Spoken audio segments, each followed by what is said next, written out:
Well, hello and welcome to everyone joining us for this X-Talks webinar. Today's talk is entitled Transforming Medicine, the Potential of Endothelial Cilia Proteins as Groundbreaking Biomarkers. My name is Corey Stanton and I'll be your X-Talks host for this event. Today's presentation runs for approximately 60 minutes and the webinar includes an interactive Q&A session at the end. To make the most of this session, feel free to submit questions and comments for our speaker throughout the presentation and we'll try to attend to as many as possible. If you're joining us via GoToWebinar, you can use the questions chat box, which is located in the control panel on the right-hand side of your screen. And if you require any assistance, please don't hesitate to contact me by sending a message using this very same chat box. And if you're viewing this presentation from our LinkedIn Live event, you can submit your questions using the comments tab on LinkedIn. Please note that all audience members are in listen-only mode and that this event will be recorded and made available for streaming to those who registered on xtalks.com. At this point, I'd like to thank GenScript, who developed the content for this presentation. GenScript is the leading contract research organization in the world, providing genes, peptides, proteins, CRISPR, antibodies, and more. Since its foundation in 2002 in Piscataway, USA, GenScript has grown exponentially through partnerships with scientists conducting fundamental life science research, translational biomedical research, and early-stage pharmaceutical development. Currently, GenScript has EU offices in Ryswick, Netherlands, as well as Oxford, UK, and a dedicated global remote workforce supporting their clients' needs. The company is recognized as having built a best-in-class capacity and capability for biological research services encompassing gene synthesis, peptide synthesis, custom antibody and protein engineering, and in vitro and in vivo pharmacology. And now let's take a moment to meet our featured speaker for today's webinar. Professor Ramani Ramchandran, a vascular biology expert with over 100 publications, is a professor at the Medical College of Wisconsin and director of the Medical Student Summer Research Program. His NIH-funded research has been continuous since 2002, and in 2023, he founded CIAN Inc., focusing on ciliary proteins as blood flow biomarkers. With a PhD in biochemistry and molecular biology, his career includes a Harvard fellowship and leadership roles in academia and industry. And now, without any further ado, I'd like to hand the mic over to Professor Ramchandran to kick off the presentation. Ramani, the floor is yours. Well, thank you so much, Corey, and appreciate the introduction, and thanks to GenScript for this opportunity to present some of our work. So good morning, good afternoon, good evening, wherever anybody is watching this presentation. As the title says, I'll be talking about a new class of biomarkers that are part of an organelle called cilia.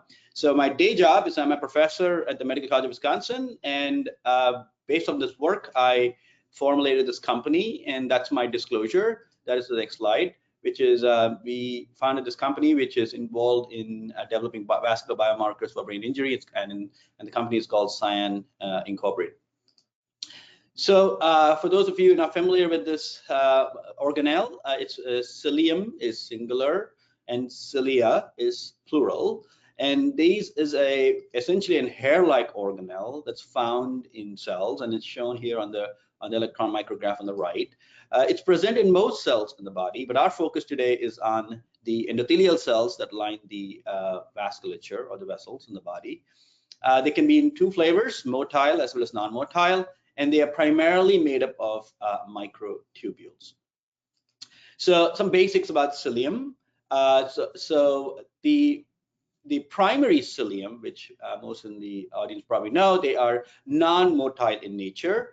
They consist of two structures. They contain an axoneme, which is connected to the cell by a structure called the basal body. Inside the axoneme are these very specific organelles called microtubules or proteins associated with microtubules, and there are 9 doublets that form a concentric ring inside the axoneme, and they run up and down the cilium, and this is connected to the base of the basal body. In contrast, the motile cilium has an additional pair of microtubule doublets in addition to these 9 microtubule doublets, and they also have several proteins that act as arms, or like they facilitate movement, and that's why they call motile cilium. Now, their function varies. They play a major role in cell signaling. They play a role in sort of the fluid flow in various tissues in the body. And from our perspective, for the talk today, we'll be focused on its role in blood flow sensing. So inside a cilium, as I mentioned, there are these microtubule like structures. You can think of them as basically a railroad track and where they carry the cargo. And these proteins go up and down this cargo and either stabilize or destabilize these microtubules. The ciliary membrane is sort of in parallel to the plasma membrane, and it contains cell transmembrane receptors. It contains pores where it can secrete vesicles. It carries its own protein. There is no protein machinery per se, so any proteins inside the cilium is coming in from the cell that it resides. And there are specific markers for the cilium. For example, the axonemes can be detected by this protein, ARL13B, which is a Rho GTPase that are specifically housed in this compartment. IFT88 is an interflagellar transporter protein, can also be located in the transition fiber, and the gamma tubulin is connected to the basal body. So there's specific protein that can recognize specific parts of the cilium. So obviously, this is a very important organelle. And both motile and non-motile cilium are associated with essentially every single organ that you can think of. Pick your favorite organ, and this organelle is involved in, and especially dysfunction of the cells of the proteins in this organelle, or the dysfunction of the structure of the cilium in these organelles. So our focus is primarily on the brain and its role in the brain vasculature. And one other important function that you need to know is it is part of the intricate of the cell cycle of a cell. So it is formed during the G1, G0 phase of the cell cycle, and it disassembles or is reabsorbed by the cell during the division and cell phase. And this thing keeps continuing over this life of the cell. So how do we get into this whole thing, right? So our sort of focus is on the role of cilium in the endothelium and its role in flow sensing. And I came across these two interesting papers, one from a group, Iomini et al. In Journal of Cell Biology, where they showed that human endothelial cells in cell culture, when they were subjected to laminar shear stress at 15 times per centimeter square, they seem to essentially lose or disassemble the cilium. And a second paper from Tim Stone's group at Stanford basically showed that primary cilium was lost in most of the mammalian cells. They occur predominantly by a whole cilium shedding mechanism. So I put 2 and 2 together, and I asked, if cilia is lost from these endothelial cells, where do they really go? So the hypothesis was, if cilia is disassembled from endothelial cells by laminar shear stress, can we detect ciliary fragments and proteins in supernatants from endothelial cells? That's the underlying question that we sought out to find an answer for. So we kind of tested this hypothesis in vitro first, and I'll also show you data on in vivo as well. So in the kidney epithelial cells, you can actually see a cilium here before shear stress, and after shear stress, you can actually see them essentially disappear. And when we take this supernatant and you put it on a slide and you look at them, you can actually see these ciliary fragments here. They look like specks of dust here. But I can show you some staining to convince you that they are indeed cilium. The same, so here's an example of a before shear stress. Here is a ciliary structure stained for gamma tubulin, acylated alpha tubulin, I beg your pardon. And after shear stress, you can see the green staining is completely disappeared. There's very remnants of that. In endothelials, and when we take the lysate from these cells and we look for cilia, we often stain them for alpha tubulin, and we also look for actin to ensure that they don't have actin in them, and that's an indication that it's a purer preparation. And the cell lysates clearly have actin and no very little of alpha acylated tubulin. In human umbilical vein endothelial cells, we can see the same thing. We can apply shear stress. We can take these fragments in the smear and stain them for these different markers, and we can show co-localizations. So multiple cell types that experience shear stress tend to lose cilia in vitro.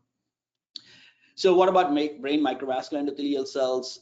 So for this experiment, we essentially subjected human brain microvascular endothelial cells to two different shear stress conditions, and then fix the cells, stain them, perform flow cytometry on them, analyze the ciliary proteins on them, and quantify them.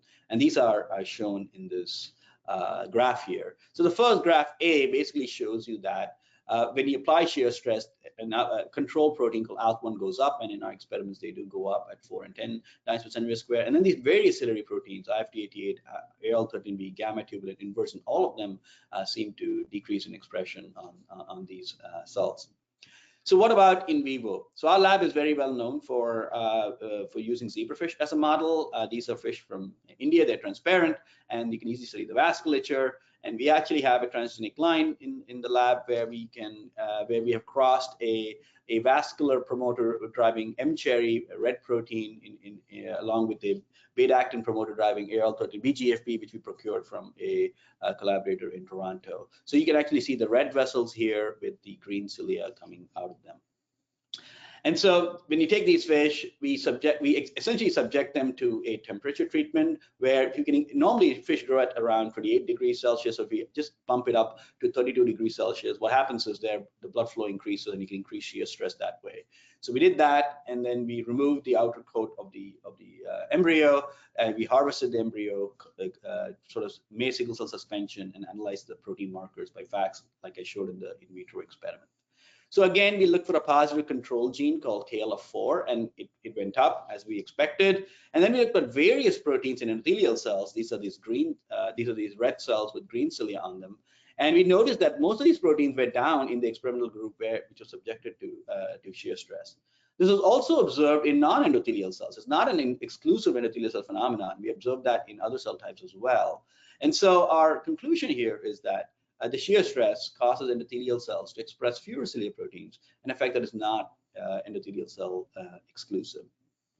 So I think at this point I'll kind of move on to the first polling question, and Corey will take over. Yes, that's right. We do have an interactive poll question for audience members to respond to in real time. Appearing on your screen now, you can vote on this question by clicking on any of the answers and hitting the submit button. And the question we have for you is, and Professor Ramchandran mentioned this earlier, just to get a sense of what you've picked up so far, what does cilia mostly consist of? And your options here are A, actin, B, microtubule, C, nucleus, or D, filopodia. And again, we're looking to just get a sense of something that Dr. Ramachandran mentioned earlier. What does cilia mostly consist of? Options again are A, actin, B, microtubule, C, nucleus, or D, filopodia. And we'll leave the poll open a little while longer so we can get a majority vote in from our audience. Thank you to those of you who have voted already. And we'll pass the results over to Professor Ramachandran in just a moment to see how you've all fared on this little quiz question here today. I'm going to leave the poll open for 10 seconds longer. If you haven't had a chance to vote, make sure you get it in now. Excellent. Thank you everyone for voting. And let's take a quick peek at the results. So we have 100% of our votes here for microtubule. Professor Ramachandran, correct answer? Yes, sir. That's great. Okay. I'm glad that everybody's still awake. Okay, wonderful. So let's move on to our the next part of the talk. So I showed you that cilia gets removed from endothelial cells, and the question is, why is deciliation important? So let's assume that if you can detect these ciliary proteins in body fluids, then it possibly these things could have some implications as biomarkers of disease. And in certain condition in the brain, especially where the underlying endothelium is very critical for maintaining the blood vascular integrity. So if there's any loss of cilium, perhaps there's an indication of some underlying injury state, and it could inform that state as well. And so we think that when there's a physical impact to a tissue, or when there is an underlying genetic disorder that causes vessels to be not so happy, we think, and they become unstable, we feel that ciliary proteins could perhaps be detected in body fluids and could inform us about the underlying status and maybe even the progression of the disease. So really, this is where our clinical implications of this possible finding could be. So the disease that we initially focused on is a sickle cell disease. And it primarily rests from the the observation that, as you guys know, that sickle cell disease is caused by red blood cells that sickle because of a mutation in the beta globin gene, and it cannot carry oxygen. And they often, during blood flow, these sickle cell red blood cells occlude the vasculature. And so we hypothesized that if it occludes the vasculature, perhaps this is one way for which which interact with cilium on the endothelial cells, and that may help in facilitating this deciliation. And in fact, from clinical data shows that in patients at around 20 to 30 years of age in sickle cell disease, they have a high propensity of hemorrhagic stroke. And so, perhaps this hemorrhagic stroke is a result of this occlusion and perhaps underlying state of the vasculature. So we collaborated with Dr. Rahima Zanati, who was then at Duke University, but now is at University of Tennessee Health Science Center. And she provided me this wonderful video. It basically shows you the sickle cell, human sickle RBCs when you put it into a mouse vasculature. You can actually see these cells getting clogged up, and over time you'll see this particular region getting completely clogged up, and you can see another clog here. So these cells are here sort of like dark fluorescent, and you can actually see very clumps of cells moving through the vasculature. I'll play this video again. So it's very clear that that these sickle RBCs are not really perhaps migrating in the middle of the lumen, but they're actually bouncing off and perhaps could cause occlusion. So the question we posed was, can red blood cells or sickle red blood cells, specifically in blood, interact with cilia on endothelial cells? So what's the implication of this? Well, if it interacts, then it could cause cilia removal or dysfunction. It could cause the blood vessel occlusion, and ciliary fragments could contribute to that as well. And perhaps the last part of it is that this sort of mixture of ciliary proteins and fragments could cause the blood viscosity to change and perhaps cause turbulent flow, and perhaps this process gets exacerbated. So the first experiment we did was to actually look at whether human sickle RBCs in a flow adhesion chamber assay, whether it can interact with cilium. So to perform this experiment, what Rahima's lab did was she has these flow chambers where you have a single layer of brain microvascular endothelium, and you can drive the human sickle RBCs through them. So before you do that, you can measure the cilia proteins on these RBCs, and you can also measure after flow. So the hypothesis was, perhaps that after they go through flow, if they really interact with the endothelial cells, and they may collect more cilium. So first we noticed that these are actually human sickle RBCs from human patients, and they appear to adhere very strongly to the endothelial cells. And this is not a big surprise. Others have shown that, but we've shown this in the brain microvascular endothelial cells. And before flow is done, we looked at the expression of ARL13B on the sickle RBCs, and it was surprising to us that the ciliary proteins are already there in these sickle RBCs. So in hindsight, one would expect that, because this is coming from patients, that these are already in systemic circulation, so they may already collected some cilium. It's around 20% or so at the beginning of the experiment. But after it's interacted with the endothelium, we found that these numbers go up to around 60%. So our interpretation here is that, so each dot there is actually a single patient. So our sort of the data implies to us that sickle cell red blood cells adhere to brain endothelial cells, collect more cilia upon interaction with brain endothelial cells. So then we looked at, even in a mouse model where we have sickle disease already established, we just looked at circulating mouse RBCs and stained them for ciliary proteins, and we looked at IFT88 and AL13B, and clearly you can see them on these cells, and you quantify them, and they are quite high in the sickle cell RBC than regular or normal AA RBCs. So we also looked at plasma from these patients, and we again looked at these three proteins that mark various stages, various parts of the ciliary organelle: the axoneme, the transition fiber, and the basal body. And the AA patients are the normal patients, and the sickle cell patient plasma. And we did Western blots, and you can see that they are highly enriched, and you can quantify those bands, and you can see that all three proteins are higher and statistically significant. So, and what is interesting about this is that this data also implies that it's just basically in these plasma of sickle cell patients, we can actually see various parts of the ciliary fragment. So you can see the axoneme, you can see the transition fiber, and the gamma tubule, because all these are specific to those regions, and these proteins are enriched. There's a total disruption of cilium in this plasma.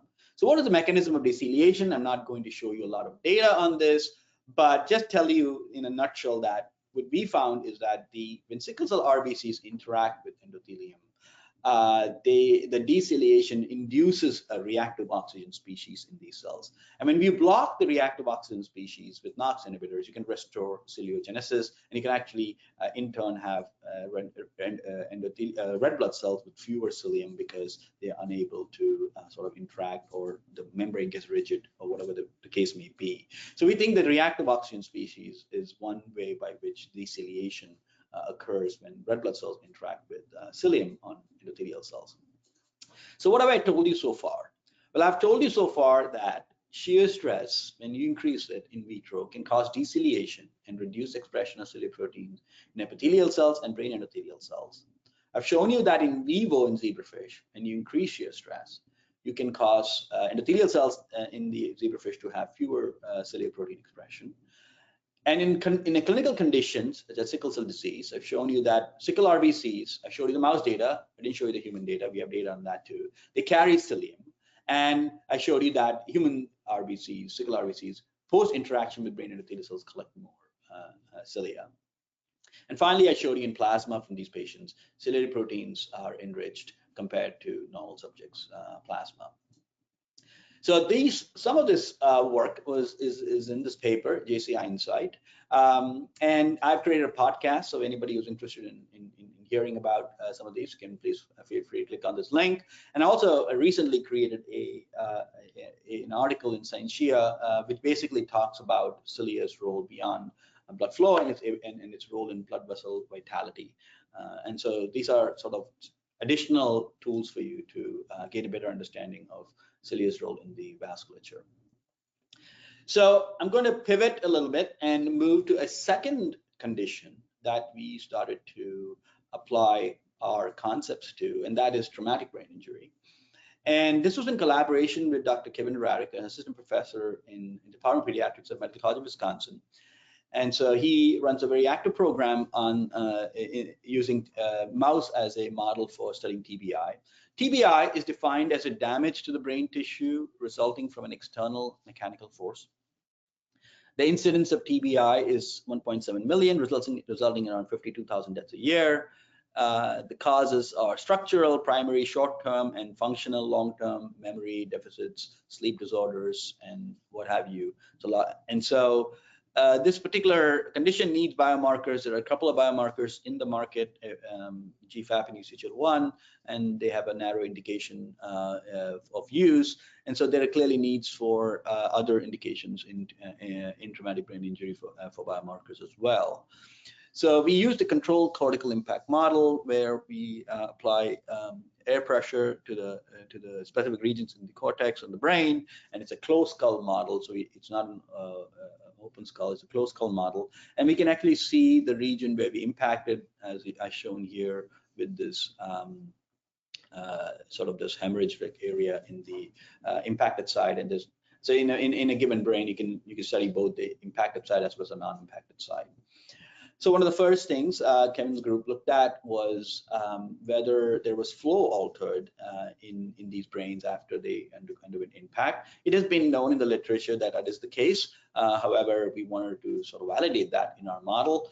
And so what you see here in panel B and C are essentially laser speckle contrast imaging, and red is the blood flow, and these are the blood vessels, and you can see that before TBI, there's a lot of blood flow in the brain. As soon as you have a TBI impact, which is the impact region shown by the circle here, 1 minute you completely see there's no blood flow to the entire brain. And this persists for 2 hours, and blood flow comes back, but it doesn't come back to the same level as the pre-TBI.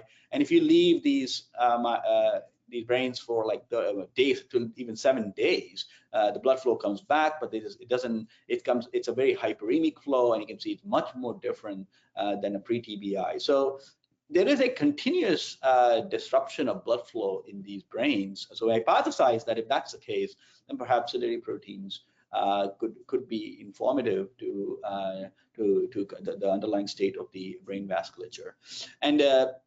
And what is intriguing is not only is the ipsilateral side, the side where the injury occurs, is the perfusion impacted, but also the contralateral side, the other side of the brain. And again, this persists till day 7. So it's very interesting that that the flow is impacted on both sides of the brain, something that we find quite intriguing and something we like to study in the future. So what we did first was we did a single cell RNA-seq analysis on these brains, and some of this work is been recently in review and it's unpublished, but it's published recently in Biomarkers, so the details are there. So we took samples at 4 time points, and we had 4 different brains at day 1, day 7, and day 28, and then we had a no TBI control. And so we took the cortex region where the impact occurs, and then we sort of use a site matched uninjured cortex. We isolated the cells from this cortex region, performed 10x genomics chromium sequenced around 10,000 cells per sample, and then we generated by bioinformatics these UMaps, where these are basically showing cells that have similar gene expression, and they're clustered together in this very nice, elegant graphical format. And so the output is what I'm going to show you of this data. And so our clusters were very clearly visible: endothelial cells, microglia, ependymal cells, neurons, astrocytes, neural cells. They are really segregated really well. And I'm showing you UMaps of the endothelial cell cluster, which was subjected to a second higher order UMap analysis, and we defined the distinct subclusters of endothelial cells. And so what the UMaps that you're seeing here are actually the 3 individual brains for the no TBI. This is for the day 1, this is for day 7, this is for day 28. And so you can actually see the endothelial. There are 5 clusters that we noticed, and they're labeled from 0, 1, 2, 3, and 4. And the cluster number 0 is the one that is the most predominant endothelial cell cluster, and the cluster number cluster number 0, yeah, and the cluster number 1 here is actually the cluster that shows some dramatic changes at day 7, as witnessed here in these UMaps. We actually looked at the percentage of cells in these different clusters at different time points, and what we see is that the E0 cluster, the predominant cluster, the number of cells go down at day 7, and concurrently this cluster number 1 goes up at day 7 and continues to remain up at day 28 as well. And what's interesting about these 2 clusters, this cluster number 7, cluster number 1, is that we looked at the top genes expressed in this cluster, and it appears that they are hematopoietic in nature. So it appears that the endothelial cells have a hematopoietic sort of profile, and they might be contributing to the repair of the injury that might be occurring in the brain. So this is great. So the question is, we got some new insights, right, into TBI biology. The question is, what about our ciliary targets? So we looked at our favorite target, ARL13B, in the gene expression, and in the predominant cluster, cluster number 0, after one day of TBI, this expression is completely gone, and it remains down until 28 days. The cluster number 1, that is the one that is an interesting one, the hematopoietic cluster. Again, the AL30B expression goes down and is completely lost at day 7 and sort of rebounds back at day 28. And the other clusters show some different levels of loss of AL13B at a gene expression level. We then subsequently did a protein expression of AL13B by isolating cells of a validation experiment of a TBI, and we actually see at day 7 the AL13B in all cells are down, as well as both in GFAP positive cells as well as endothelial cells. In fact, endothelial cells protein is down even as early as day 1. So this data seems to match our gene expression data from the single cell RNA-seq. So the molecular pathways that we observe that is perturbed post TBI, we found that there is an enrichment of ischemic pathway at day 1 and hypoxic pathway at day 7 and day 28 in endothelial cells post TBI. And so obviously there are other pathways that are affected, and more details on that you can see in our publication. And so we decided to test the effects of hypoxia on brain endothelial cilia protein expression, AL13B.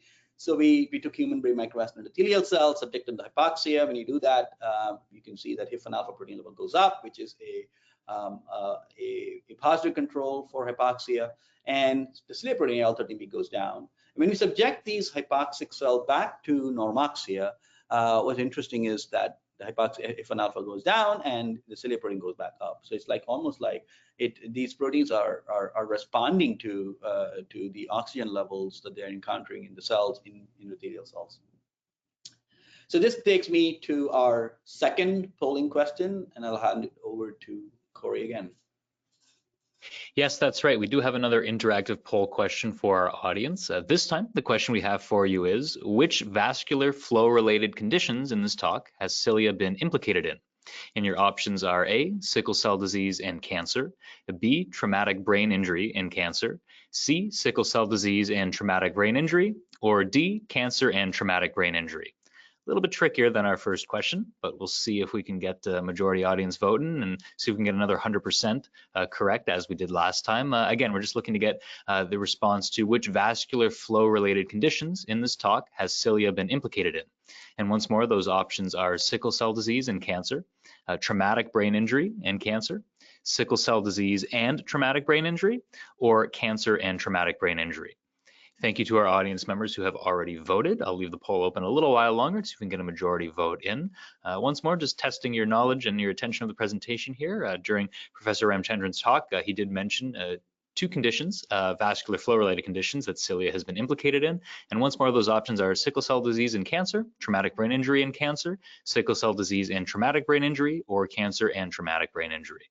Thank you to everyone who's voted. I'm going to go ahead and close the poll now. If you hadn't had a chance to vote yet, make sure you lock it in. Excellent, thank you, and let's take a look.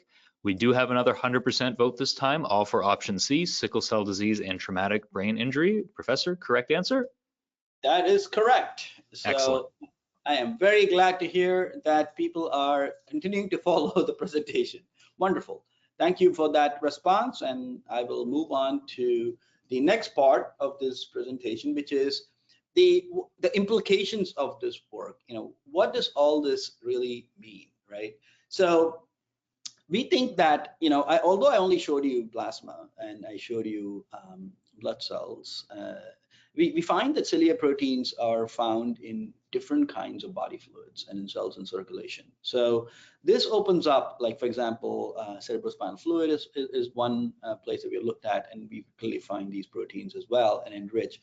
And so this in fact opens up a whole lot of different applications that you can imagine for these proteins.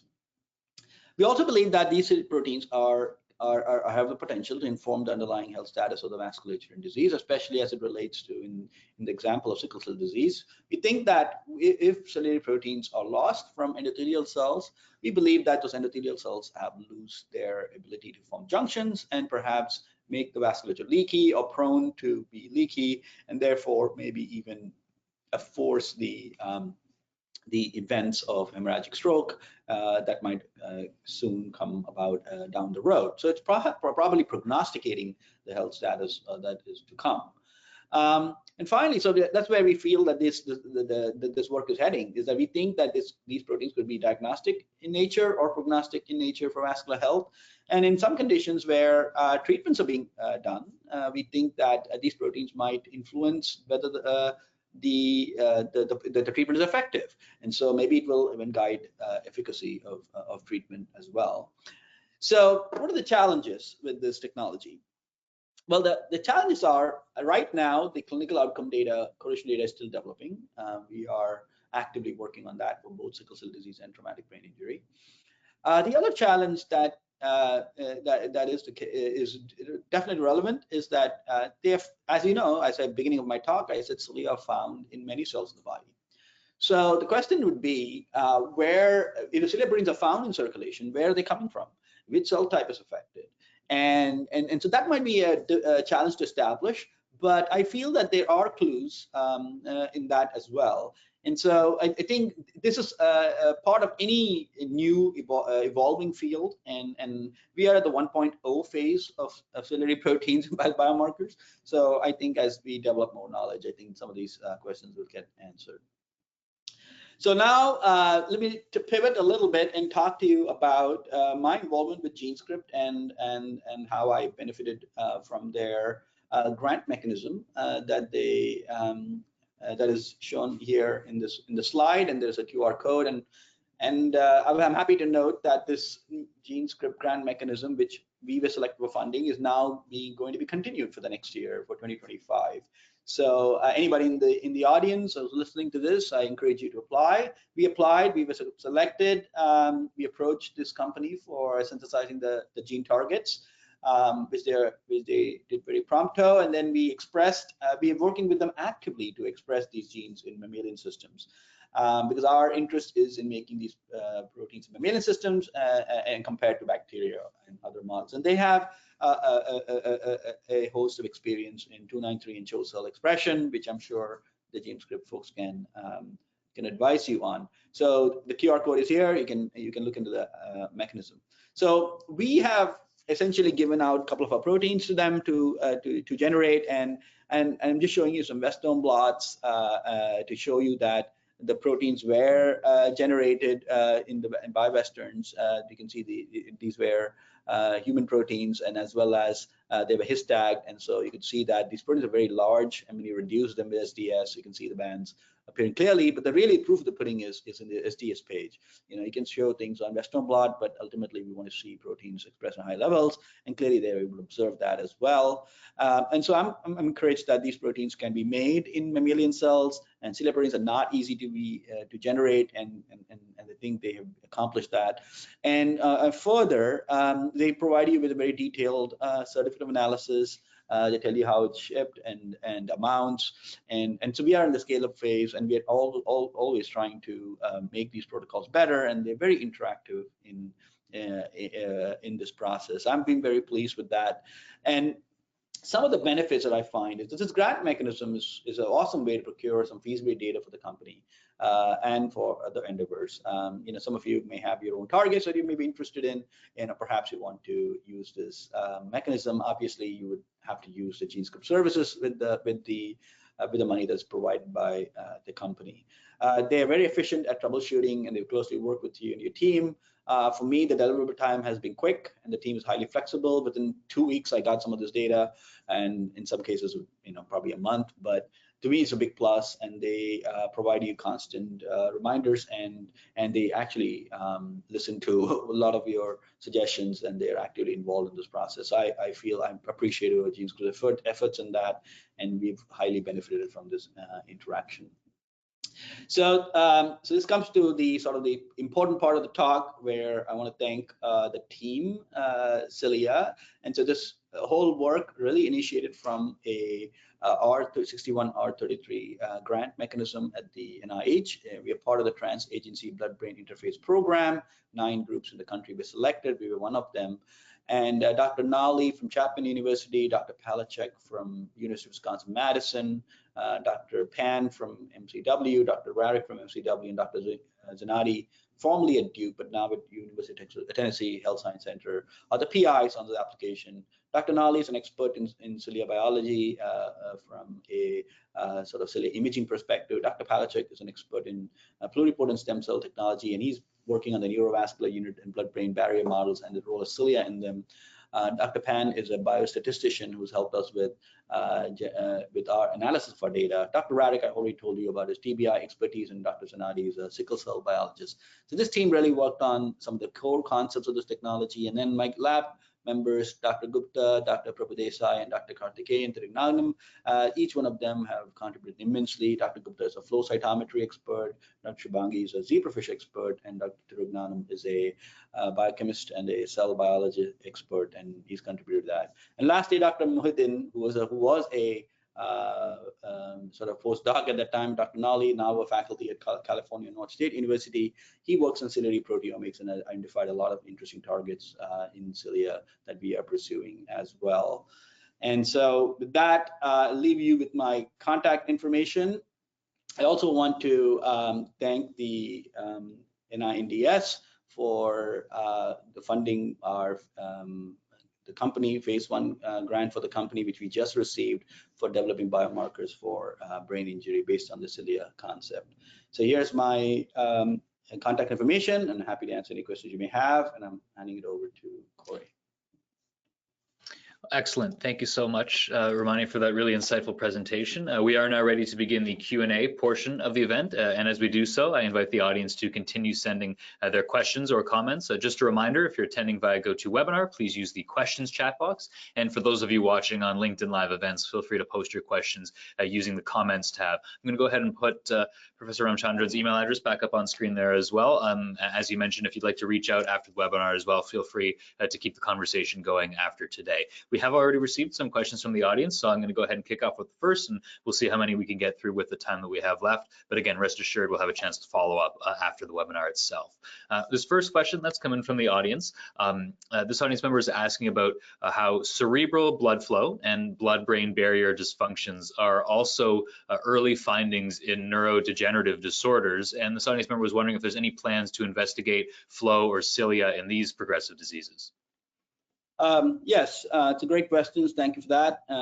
We have already started to investigate its role in Alzheimer's disease and dementia, vascular dementia. And so we have some preliminary data in that direction that suggests that cilia and astrocytes and neurons and endothelial cells also may participate very critically for the amyloid beta sort of plaque removal mechanism. So yeah, we are really actively working on that. Great, excellent. Another question that's come in from the audience here. Audience members mentioned that they've recently read a paper that implicated the ARL13B in endocytic trafficking and recycling. Some of these pathways are involved in various neurological conditions. Curious if you've looked into that as well. So we haven't looked at endocytic or recycling pathways in endothelial cells with ARL13B, but I would not be surprised because we have evidence that ARL13B regulates growth factor receptor signaling, and some of these growth factors are actively recycled in endocytosis compartments and transported outside. So we would be surprised to see that involvement, but specifically we haven't looked at it. And it's ARL13B is a very interesting molecule. As you know, it's a GTPase, and it moves from one compartment to another, and it's known to be also have functions beyond the cilium, and so it's not just only the cilium. So yeah, it's a very valid question as well. Fantastic, thank you. Some more questions that have come in here from the audience. You touched upon this a little bit during the presentation, but maybe a good time for a refresher. This audience member was just asking about the body fluids where you can detect the ciliary proteins. So we are able to detect it in serum, plasma, cerebrospinal fluid. Other people have detected it in urine as well, and I don't think we have looked at it in sweat yet. And so those are the areas, and it also depends on the condition. Not in all conditions can you see the protein in the same cell types. We see differences between sickle cell blood composition versus traumatic brain injury blood composition. So it's a disease specific. It looks like a disease specific phenomenon, but we don't know the underlying reasoning for that. So. And just piggybacking on, you just mentioned cell types there, and we had a question come in about the actual cell types in blood where you observed ciliary proteins associated with as well. Right. So we've identified them in red blood cells, in white blood cells, in platelets. We also observed, I believe that's the 3 cell types that we've observed them in. Yeah. Excellent. I think we've got time for a few more questions here from the audience. This next one that's come in is asking if cilia, can it be a metabolic or oxygen sensor in addition to a flow sensor? Yeah, it's a great question. And so, I've shown you some data on the oxygen sensing part with the hypoxia experiments, and there is evidence that it could also serve as a metabolic sensor, and that is something that we are actively developing.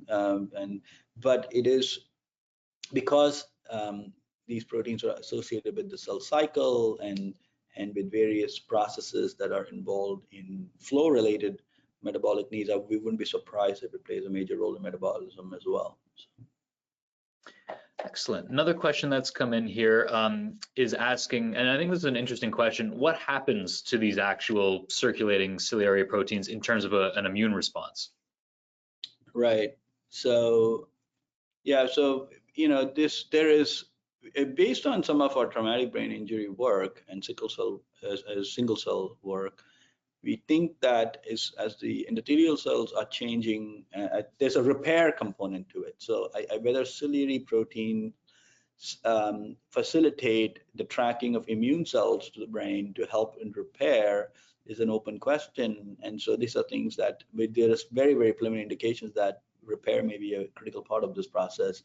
And so we think that whether these ciliary proteins trigger an immune response or get cleared into the lymphatics and get destroyed, it's not clear, but these are things we need to work on. Great. Just being mindful of time here, I think this will be our last question before we wrap up, and I think it's a great place to leave it on. You mentioned a little bit about this as you were wrapping up your presentation, but this audience member was just wondering about your next steps for the company and for this product. Yeah, so our next steps for the company is to develop some antibodies for some of our select ciliary targets that can be used for the clinical use. And secondly, trying to identify clinical indications for these proteins that as to what they are really informing in sickle cell disease or in traumatic brain injury, so a clinical action item can be taken upon this knowledge. So this is where we are, and we are developing that right now. Well, fantastic. I think it's a very exciting place to be, and we'll certainly keep our eye on it into the future. Thank you so much for your answers during our Q&A session. Thank you to our audience who have sent in questions. If we couldn't attend to any of your questions, as I mentioned, you can absolutely reach out to Professor Ramchandran using the email address there on the screen. Very simple, rramchan@flowcian.com, and he'll be happy to reach out to you and communicate after our event today. If you have any further questions, use the email address. If you're someone who's watching the recorded version of this webinar, you can of course use that email address to get in touch as well. I do thank everyone once again for participating. If you are attending via GoToWebinar, I've added a link in the chat box where you'll be able to view the recording of this event, and you can of course share this link with your colleagues so that they may register to view it as well. You'll also be receiving a follow-up email from XTalks, and after we wrap things up here, a survey window will appear on your screen. Your participation in the survey is always appreciated as it helps us to improve our webinars. Just a note for those of you who are watching on LinkedIn Live, we encourage you to create an account on xtalks.com and register for this event, which will not only give you access to today's recording, but to our entire library of content, including other archive webinars, as well as upcoming webinars, which is a great segue for me to mention that we do have another webinar coming up from GenScript, a different topic this time, but GenScript is happy to present this on Tuesday, December 17th. This is called the Solutions for Vaccine Innovation and Gene Therapy, Unlocking the Power of RNA. So if you're interested in that one and hearing more from GenScript, you can absolutely register for that. And for those of you here on GoToWebinar, I've added a second link in the chat box where you can directly register for that webinar. Before we sign off and wrap up here, I just want to take a moment to thank Professor Ramchandran for your excellent presentation today. We really appreciate your time and your insights. We hope our audience found this informative, and we wish you all a great rest of your day. Take care, everyone. Thank you, Ramani. Thank you.